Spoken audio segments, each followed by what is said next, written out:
So go to the link for the website. Keep in mind that the website is not publicly accessible. It can only be accessed from approved, whitelisted IP addresses. So keep that in mind.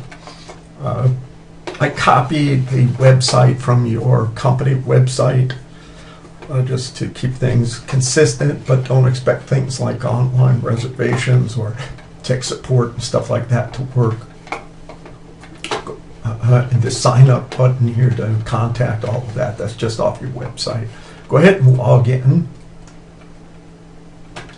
And when you log in as yourself, you'll see that if you go to, let's say, schedule, what it's going to do, all the screens default to the same thing, right? So what we can see here is that today, today being the 5th, Eric, with this ID, his work date, and we notice that he is not confirmed.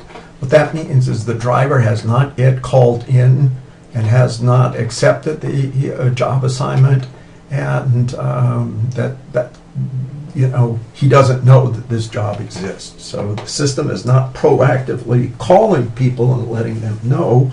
I would think that might be a feature we want to talk about for the future. Right now, the system requires that the driver call in and check. So on the scheduling screen here, you can go ahead and schedule a particular driver.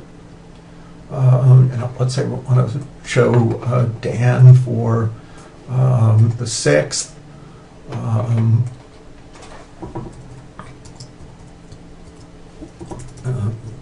It's hours, minutes, and just go ahead and schedule him. And I'm just going to, just for kicks, since I don't know when someone will next log into those, let's go ahead and schedule another person for the 7th.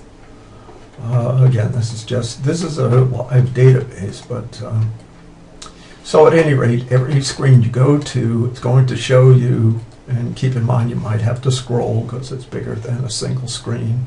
So this window is going to allow you to do something. This is going to show you under it who is scheduled for today, in this case, March 5th. You have the option of scheduling an individual driver or doing an advanced scheduling. And advanced scheduling would be, let's schedule all of the drivers for Los Angeles, and let's schedule them to work on Saturday the 7th. Okay, and you go ahead and give them time, 8 o'clock in the morning. So that's going to schedule all the Los Angeles drivers. You optionally could say, let's take a look at New York.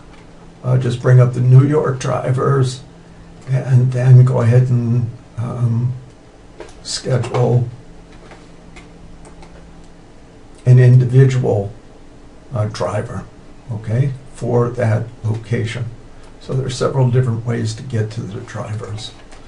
The call logs is just a history of everything, people that have called in, and it'll show whether they accepted or rejected, or it's just, think of it as a call detail record. It's proof that the driver called in a certain date and time, okay?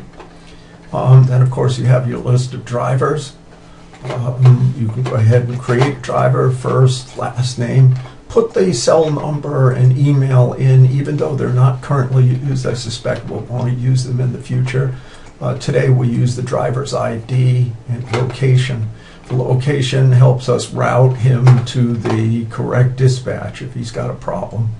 Other than that, if you scroll down, you'll see all of the drivers listed in the database, and you can go ahead and go in and edit a driver and set up his details. He can be active or inactive. So again, I just wanted you to have a quick view of the system I'm sure there are many areas that we can improve on. This was a first cut, and I did add the editor. So that's it. I hope you found this informative, and I thank you for viewing.